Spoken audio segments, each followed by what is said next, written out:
परमाणु त्रिज्या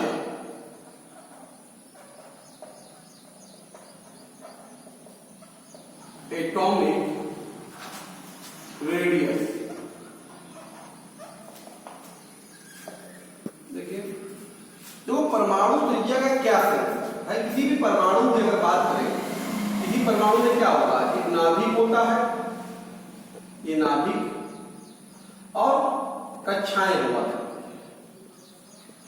क्या हुआ करती है, कक्षाएं, और ये उसका दूरी, यही परमाणु त्रिज्या कहलाएगी ना, ये कहलाएगी परमाणु त्रिज्या। तो आप बता सकते हैं कि किसी परमाणु में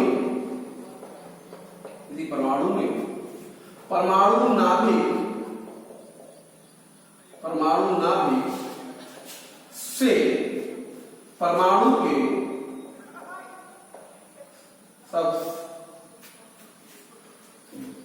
के बाह्य कोष नाभिक से परमाणु के बाह्य कोष तक की दूरी को परमाणु त्रिज्या कहलाते हैं, कहते हैं। ठीक है, तो चूंकि देखिए आप जानते हैं कि क्वांटम मैकेनिक्स में, क्वांटम फिजिक्स में, क्वांटम भौतिकी के अनुसार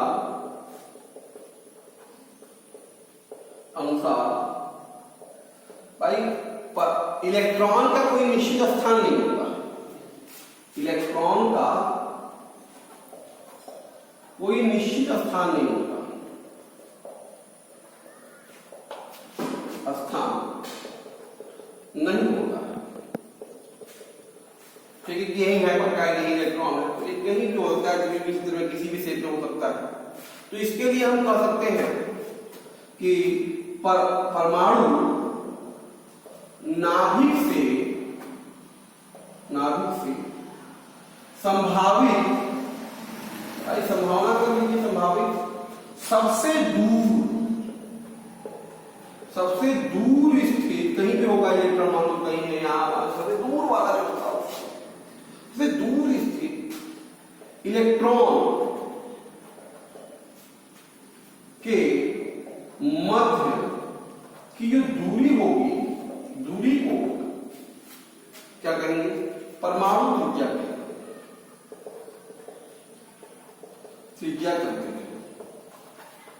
यहां है कोई भी, मान लीजिए नाभिक है, क्या पता कहां इलेक्ट्रॉन है, मान लो यहां बहुत दूर है, पता नहीं, यहां से कई डिस्टेंस, किसी से परमाणु त्रिज्या, ये परमाणु त्रिज्या, ये कॉन्सेप्ट है।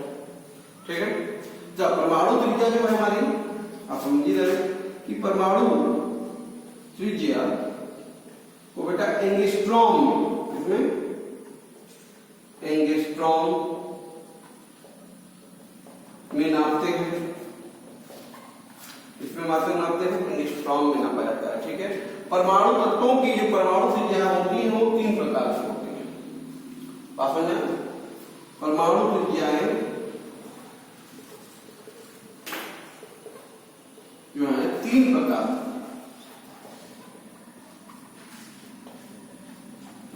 एक होता है सहसंयोजक त्रिज्या,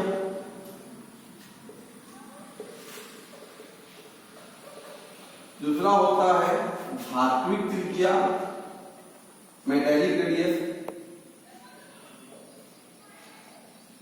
और तीसरा होता है वांडर वाल त्रिज्या।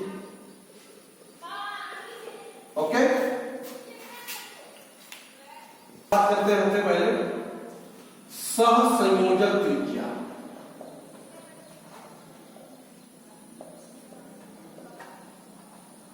कोवैलेंट रेडियस,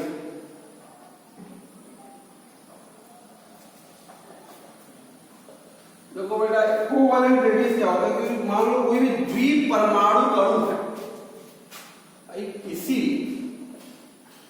द्विपरमाणु अणु में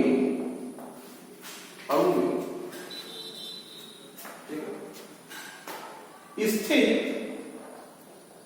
जो एकल बंध होता है, सिंगल बॉन्ड हुआ,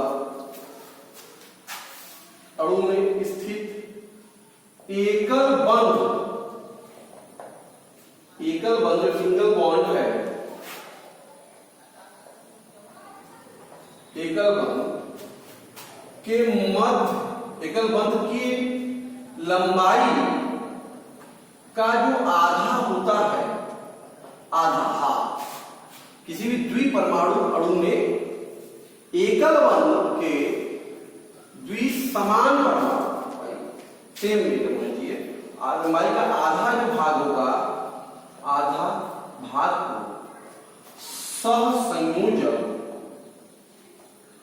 सहसंयोजक त्रिज्या कहते हैं खास तौर।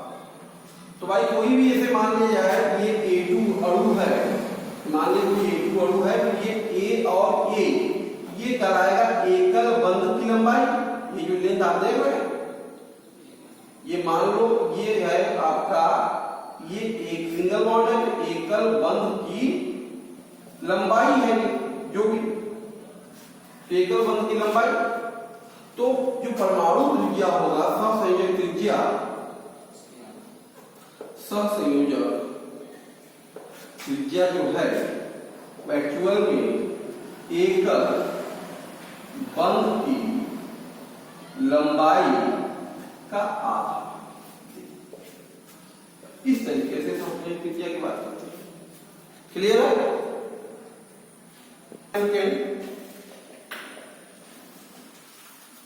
धात्विक त्रिज्या,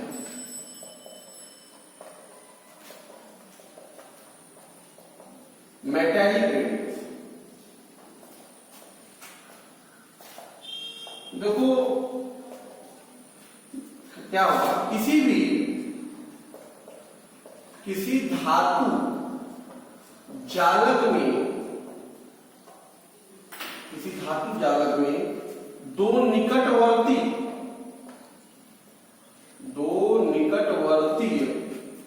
परमाणुओं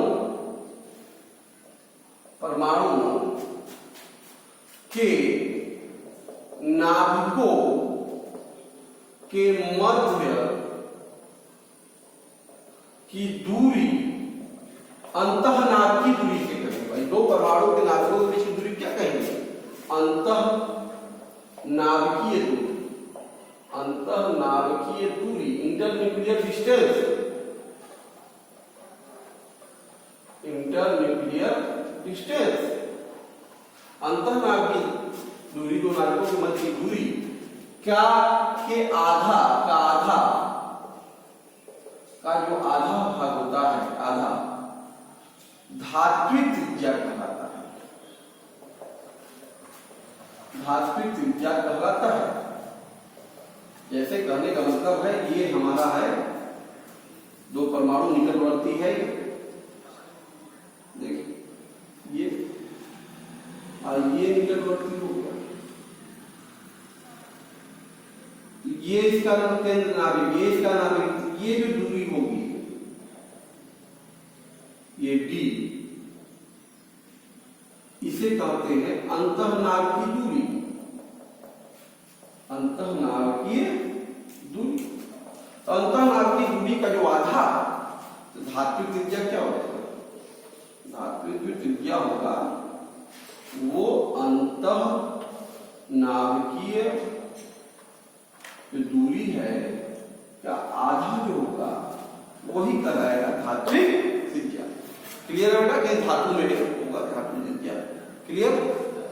तो थर्ड वाला बेटा हमारे पास है, ध्यान दीजिएगा, वान डेर वाल त्रिज्या, वान डेर वाल रेडियस की बात हम करने जा रहे हैं। वान डेर वाल रेडियस,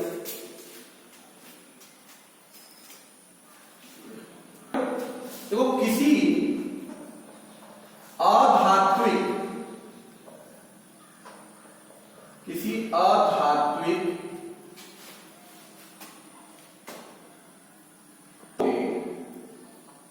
परमाणु अथवा अणु की तरह से, तो परमाणु अथवा अणु गैसीय अवस्था या ठोस अवस्था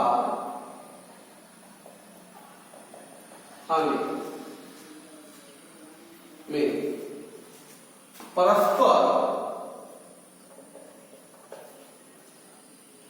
वान डेर वाल बल द्वारा जुड़े होते हैं। ठीक है, मतलब अधात्विक तत्वों के परमाणुओं में, अणुओं में हमेशा क्या कार्य करता है? वान डेर वाल्स बल कार्य करता है। आमतौर पे ठोस अवस्था की बात करते हैं बेटा हम इसमें मेनली, तो आप कह सकते हैं ठोस अवस्था में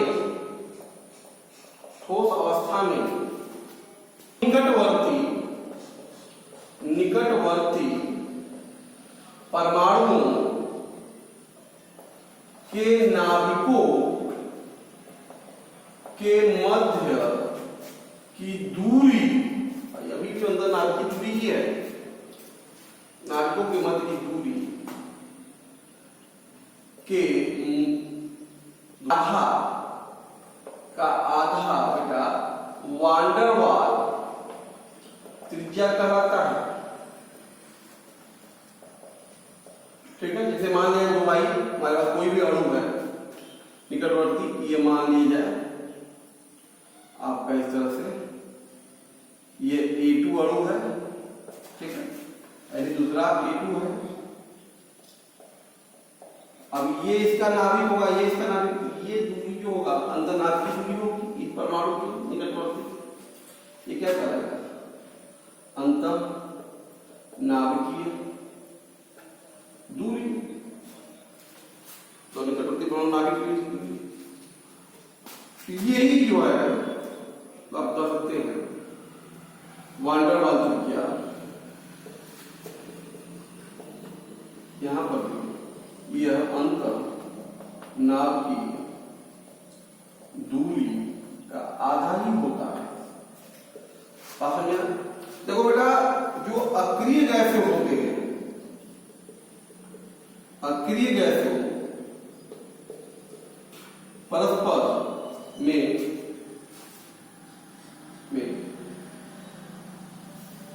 परस्पर वान डेर वाल बल कार्य करता है।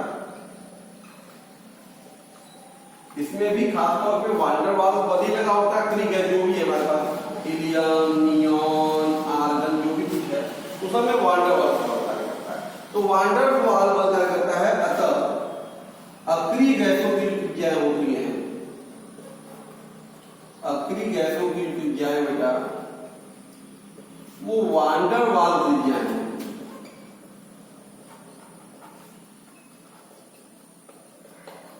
कौन सी त्रिज्या होती है? अक्रिय गैस त्रिज्या बेटा वान डेर वाल त्रिज्या होती है। क्लियर है? इस तरह की परमाणु त्रिज्याओं का अध्ययन किया, 3 त्रिज्याओं को हमने अध्ययन किया यहां पर किलोमीटर में। एक आ गया आपके पास सहसंयोजक त्रिज्या,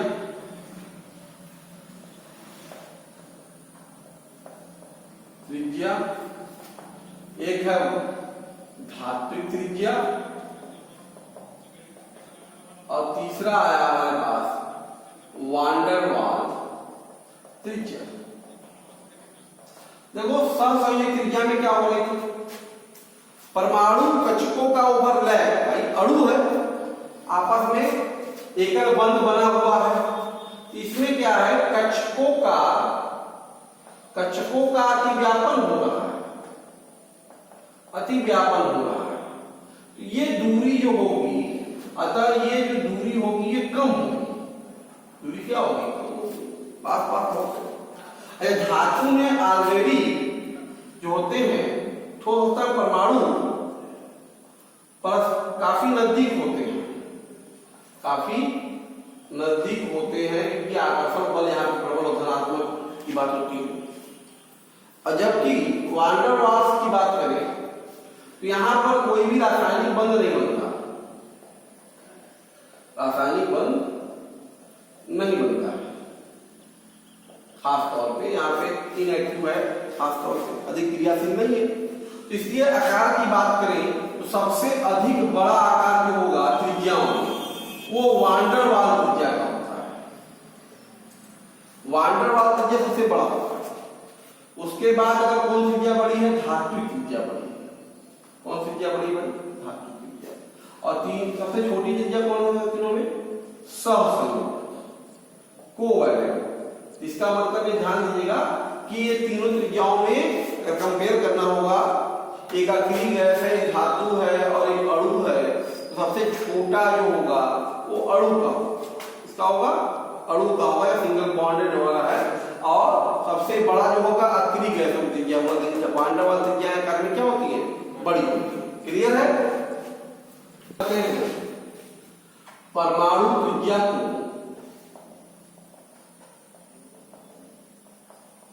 प्रभावित करने वाले कारक, फैक्टर अफेक्टिंग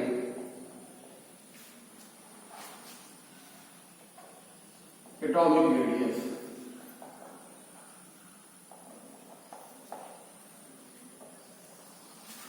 ओके, पहला बात करते हैं बेटा इसमें प्रभावी नाभिकीय आवेश।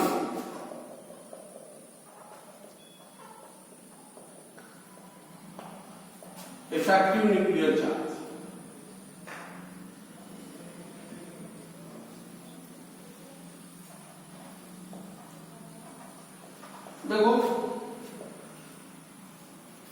देखिए प्रभावी नाभिकीय आवेश जैसे बढ़ेगा तो भाई परमाणु ऊर्जा किसे कहते हैं? परमाणु ऊर्जा कहते हैं नाभिक है और ये इलेक्ट्रॉन है, तो ये जो दूरी है यही कहलाती है परमाणु ऊर्जा। ये भाई धन और ऋण इससे आकर्षण लग रहा है, तो जितना आकर्षण बल अधिक होगा, अगर एक बल अगर ये इसको बढ़ा दे तो ये इलेक्ट्रॉन क्या जाएगा? पास हो जाएगा कि नहीं जाएगा? इलेक्ट्रॉन पास हो जाएगा। अब यहां किसकी हो जाएगी? और बल बढ़ा दे तो और पास आ जाएगा और पास आ जाएगा। इसका मतलब बल बढ़ाने पर प्रभाव नाभिक आवेश बढ़ेगा तो वो इलेक्ट्रॉन को खींचेगा, आकर्षित करेगा। तो प्रभावी नाभिकीय आवेश का मतलब क्या होगा? प्रभावी नाभिकीय आवेश बढ़ने पर, प्रभावी नाभिकीय आवेश बढ़ने पर इलेक्ट्रॉनों पर आकर्षण बल अधिक कार्य करता है, आकर्षण बल अधिक कार्य करता है, जिससे अधिक बात समझ आ रहा? आकर्षण क्या कर रहा है? अधिक कार्य कर रहा है, जिससे कक्षाएं छोटी होती जाती है, छोटी होती जाती है। कक्षाएं छोटी होती जाएंगी तो परमाणु त्रिज्या छोटी हो जाएगी। परमाणु त्रिज्या क्या हो जाएगी बेटा? कम हो जाएगी। इसका मतलब यह होगा कि प्रभावी नाभिकीय आवेश जो है ये परमाणु त्रिज्या के व्युत्क्रमानुपाती है। क्या है? व्युत्क्रमानुपाती। तो परमाणु नाभिकीय आवेश जितना अधिक इसका होगा उसकी त्रिज्या उतनी ही छोटी हो जाएगी। क्लियर है? ये पहला फैक्टर है। ओके, दूसरा बात करते हैं कोषों की संख्या, नंबर ऑफ सेल। अच्छा अब सोचो, ये नाभिक है, ये नाभिक, यहां एक कोष हो गया, ये दूरी मान लो R1 है, एक कोष और बढ़ा दो, ये दूरी हो जाएगी R2, और कोष बढ़ा दो, ये दूरी हो जाएगी R3। तो कोष बढ़ाते जा रहे हो तो आप देख रहे हैं कि R3, R2, R1, ये दूरी बढ़ रही नाभिक से, डेफिनेटली आप इसकी त्रिज्या भी बढ़ेगी, स्क्रीनिंग इफेक्ट भी तो बढ़ रहा है इसमें। जितना अधिक कक्षाएं से होगा उतना अधिक आवरण बढ़ता जाएगा। पास में आ रहा है? तो आप कह सकते हैं क्योंकि कोषों की संख्या बढ़ाने पर आवरण प्रभाव बढ़ता है जिससे प्रभावी नाभिकीय आवेश जो है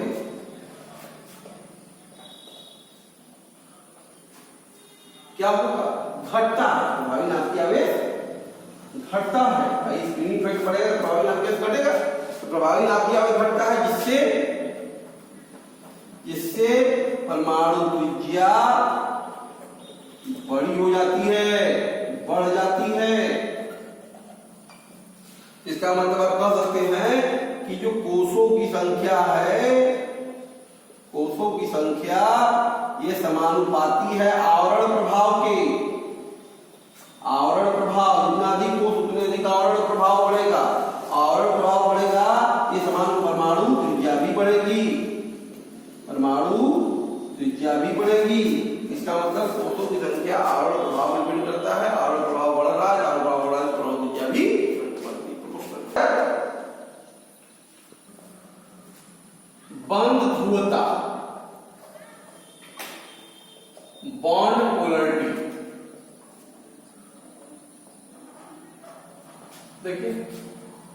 देखिए बंद ध्रुवता बढ़ने पर अगर कोई बॉन्ड है, परमाणु है, इस तरह से ये प्लस हो जाए, ये माइनस हो जाए, ये दूसरे को आकर्षित करेंगे। ये ध्रुवता है। ये क्या है? जब आकर्षण होगा तो इलेक्ट्रॉन, ध्रुवता के कारण आकर्षण होगा, तो आकर्षण के कारण इलेक्ट्रॉन क्या होंगे? नाभिक की ओर खींचेंगे। जब नाभिक की ओर खींचेंगे बेटा तो त्रिज्या क्या होगी? घटेगी। त्रिज्या छोटी होगी। अतः हम कह सकते हैं बेटा कि बंद ध्रुवता बढ़ने पर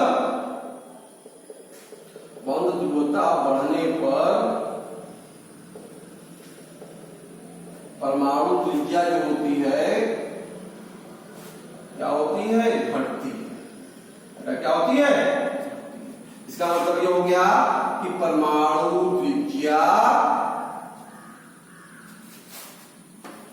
मतलब बंद ध्रुवता जो है क्या बढ़ने पे त्रिज्या घटती है।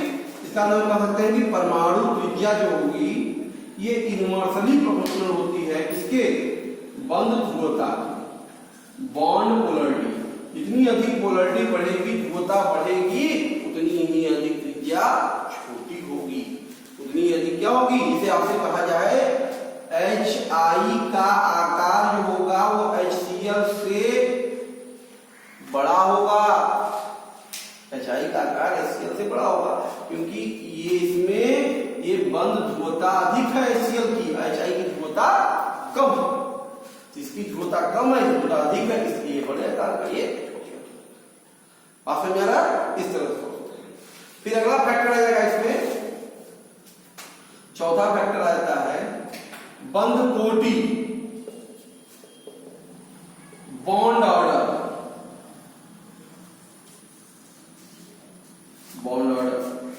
देखो बॉन्ड ऑर्डर का मतलब क्या? बंद देखो ये कैसे है और ये ऐसे। 3 बंद है, 1 2 3। बंद कोटि बढ़ रही है। बंद कोटि अगर बढ़ेगी तो उसमें आकर्षण अधिक पैदा होगा। बात समझ रहा है? आकर्षण अधिक पैदा होगा। भाई अभी एक अकेला खाली खींच रहा है, बंद बनने का मतलब आकर्षण से है, क्रम से है। यहाँ 2 तरीके से इंट्रैक्शन लग रहा होगा और पास यहाँ अधिक प्रभाव कार्य कर रहा है। बात समझ रहा है? इसका मतलब ये हो गया कि बंद कोटि बढ़ने पर परमाणु त्रिज्या जो होती है वो घटती है। त्रिज्या घटती है। आप समझ रहा है? जैसे इसका मतलब परमाणु त्रिज्या जो होगी ये प्रोपोर्शनल होगी बॉन्ड ऑर्डर के। अगर बात की जाए भाई देखो Cl2 है, O2 है, N2 है, कौन होगा? Cl2 होगा। छोटा कौन होगा? O होगा। छोटा कौन होगा?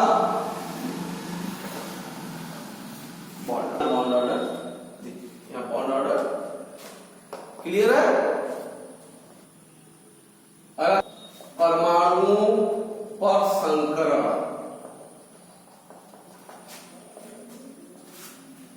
देखो बेटा, किसी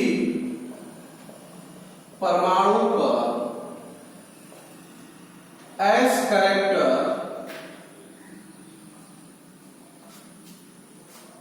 बढ़ने पर S कैरेक्टर अगर बढ़ रहा है तो ध्रुवता बढ़ती है, जिससे अब ध्रुवता बढ़ेगी तो क्या होगा? इससे परमाणु त्रिज्या घटती है, परमाणु त्रिज्या घटेगी। अच्छा, आपको पता होना चाहिए sp3, sp2 और sp, यहां पे S कैरेक्टर जो है आपका ये 25% है, और जबकि इसमें 33.33 और इसमें आपका 50%।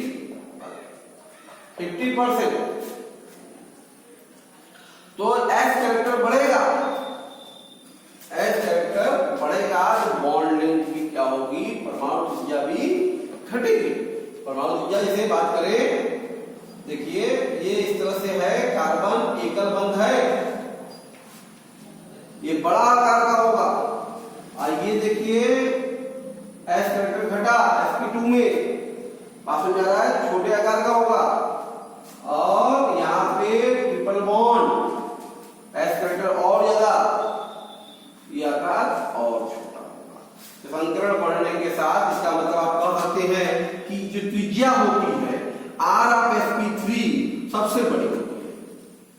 संकरण में sp3 वाला जो परमाणु होगा वो बड़े आकार का होगा, और sp2 वाला छोटा, और सबसे छोटा कौन होगा बेटा?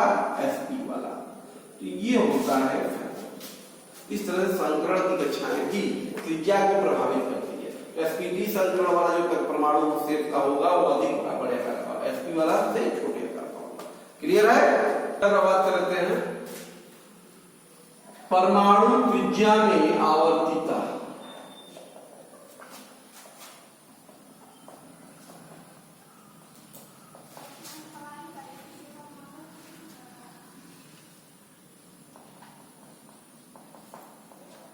Periodicity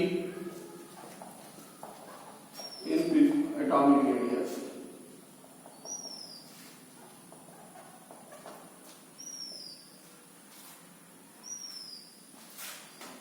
तो क्या है? देखिए दो बातें आ गई। पहला बात करते हैं आवर्त में इन पीरियड,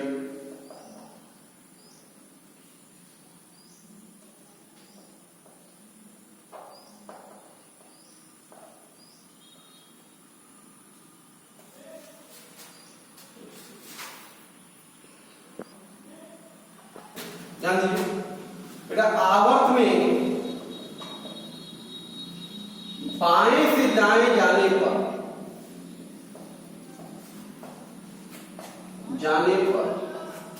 देखिए, आवर्त में बाएं से दाएं जा रहा है, दूसरा आवर्त दे दिया,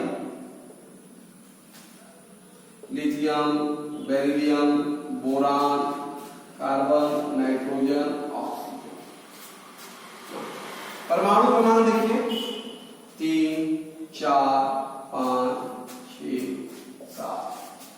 तो आवर्त में बाएं से दाएं जाने पर क्या हो रहा है? आवर्त में बाएं से दाएं जाने पर बेटा हम पाते हैं कि परमाणु जो त्रिज्या होती है वो घटती है। आवर्त में बाएं से दाएं जाते हैं तो परमाणु त्रिज्याएं घटती हैं। ऐसे लगातार इनका आकार जो होगा वो छोटा होता जाएगा, छोटा होता जाएगा, छोटा होता जाएगा। क्यों बाएं से दाएं घटती है? क्योंकि आवर्त में बाएं से दाएं जाने पर एक ही कोष में कक्षा एक ही है, कक्षा एक ही कोष में इलेक्ट्रॉनों के प्रवेश करने से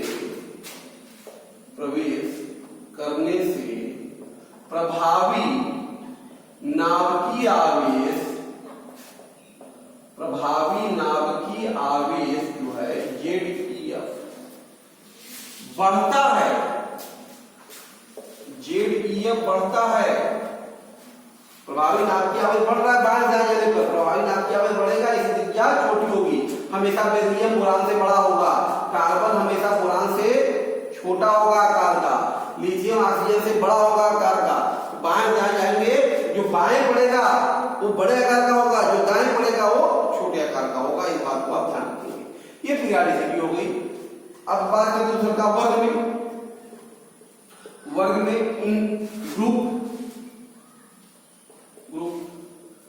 देखिए हम पाते क्या है, वर्ग में ऊपर से नीचे जाने पर, वर्ग में ऊपर नीचे जाएंगे, ऊपर से नीचे जाने पर बेटा परमाणु जो त्रिज्या होती है, परमाणु त्रिज्या वो घटती है, अरे क्या होती है, बढ़ती है। वर्ग में ऊपर से जाने पे परमाणु त्रिज्या का मान बढ़ता है। क्यों भाई? क्योंकि अगर ध्यान दें, हम बताए थे अभी आपको वर्ग में, पहला वर्ग ले लें, लिथियम, सोडियम, पोटेशियम, फ्रांसियम। देखो ये पहला दूसरा आवर्त है, ये तीसरा आवर्त है, चौथा आवर्त है, पांचवा आवर्त है, छठवां आवर्त है, सातवां आवर्त है। कोषों की संख्या बढ़ रही है। वर्ग के ऊपर से जाने पे कोषों की संख्या बढ़ रही है। ऊपर जाने पे कोषों की संख्या बढ़ने से आवरण क्षमता, नंबर ऑफ सेल बढ़ रहा है, आवरण इफेक्ट बढ़ेगा, स्क्रीनिंग इफेक्ट क्या होगा, बढ़ेगा। बढ़ने से आवरण प्रभाव बढ़ता है, आवरण प्रभाव बढ़ेगा, जिससे आवरण प्रभाव बढ़ेगा तो क्या होगा, जिससे प्रभावी नाभिकीय आवेश घटता है, प्रभावी नाभिकीय आवेश घटता है। ठीक है, परिणाम स्वरूप परमाणु त्रिज्या बढ़ती है। इसका मतलब ऊपर से जाने पे स्क्रीनिंग इफेक्ट बढ़ता है, इसलिए आकार ऊपर हम जाएंगे बड़ा हो जाएगा, बड़ा हो जाएगा, बड़ा हो जाएगा। ये ऊपर से जाएंगे, लिथियम जो ऊपर वाला होंगे वो छोटे आकार के, नीचे वाले जो होंगे बड़े आकार के, क्योंकि नीचे क्या है, अधिक स्क्रीनिंग इफेक्ट कार्य कर रहा है। ये था हमारी periodicity of the atomic radius. Clear है? ओके, तो बेटा इस तरह से था परमाणु त्रिज्या हमने देखा। अब इसके आगे हम आयनिक त्रिज्या और उस पर जो भी प्रॉब्लम, किस प्रकार के बॉडी पूछाते हैं, कंपटीशन पूछाते हैं, उसको हम नेक्स्ट वीडियो में आपसे डिस्कस करेंगे। रिवाइज कीजिए। ओके।